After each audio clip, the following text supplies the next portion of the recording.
Different फेजेसहरू हुन्छ क्या रिलेसनसिपको चाहिँ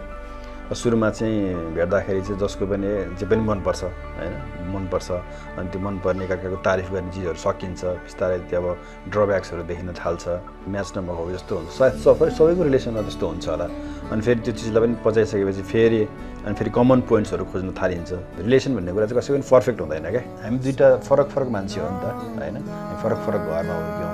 फरक फरक परिवेशमा हुर्क्यौँ हाम्रो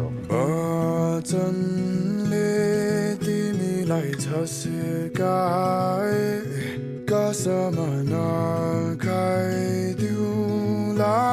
म बरु तिम्रो लालीले अङ्गाली लैजाऊ न मलाई। श्रीमान श्रीमतीको सम्बन्ध भनेको चाहिँ संसारको सबैभन्दा नजिकको र सबैभन्दा नाजुक सम्बन्ध हो क्या किनभने संसारको कुनै पनि सम्बन्ध चाहिँ पूर्व हुँदैन क्या तर श्रीमान श्रीमतीको सम्बन्ध चाहिँ पूर्व हुन्छ क्या म्यारेज भनेको चाहिँ त्यो एउटा ब्याटल ग्राउन्ड जस्तो हो अनि you fight with each other but then you fix things up होइन जस्तो सँगै हुँदाखेरि चाहिँ हाम्रो कहिले पनि त्यस्तो झगडा पर्ने या हुन्छ नि आर्ग्युमेन्ट हुने त्यस्तो कहिले पनि हुँदैन तर टाइम दिएन भने चाहिँ नि त्यो टाइम नदिएको कारणले चाहिँ सबै कुरा बिल्डअप हुँदै आएर झगडा पर्ने त्यो चाहिँ अलिक बढी हुन्छ।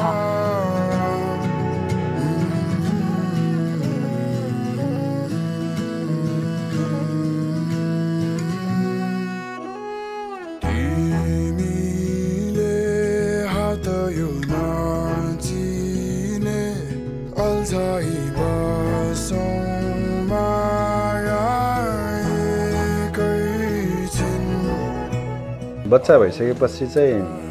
त्यो डाइनामिक्स नै फरक हुन्छ कि घरभित्रको इन्भाइरोमेन्ट घरको विभिन्न सदस्यहरू बिचमा चाहिँ सानो सानो मनमुटाव भइरहेछ भनेदेखि त्यो सेन्टर पोइन्टमा चाहिँ बच्चाले गर्दा सबै त्यसलाई इभापोरेट गरिदिन्छ कि बच्चा भएपछि चाहिँ अनि त्यो बच्चाले चाहिँ कहिले अब बुढाबुढीको बोलचाल नभइरहेको होला के ठुस भइरहेको होला बोल्ने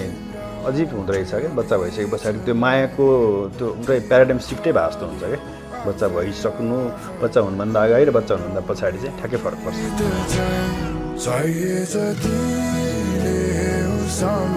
तिम्रो बोली आवाजलाई मेरो नाम गाइलबस सिकाउन धैर्य सिकी बसुन्जेलमा केही बेर लागे केही छैन तिम्रो मनलाई मेरो याद आउन।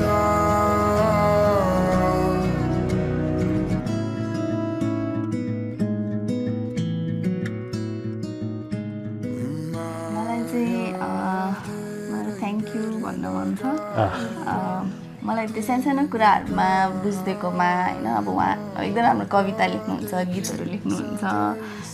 फिल्म बनाउनुहुन्छ त्यो अब उहाँको प्रोफेसनल कुराहरू छ तर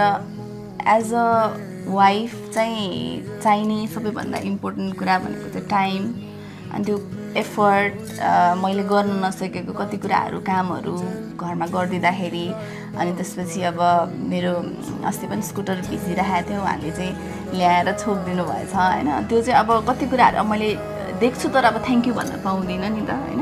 कतिचोटि भनिरहेको हुन्छ कतिचोटि चाहिँ अब टेकन फर ग्रान्टेड हुँदो रहेछ कि गर्नु नै पर्छ नि भने जस्तो तर त्यो थ्याङ्क यू चाहिँ मलाई भन्न मन छ मलाई कति कुरामा बुझिदिएकोमा।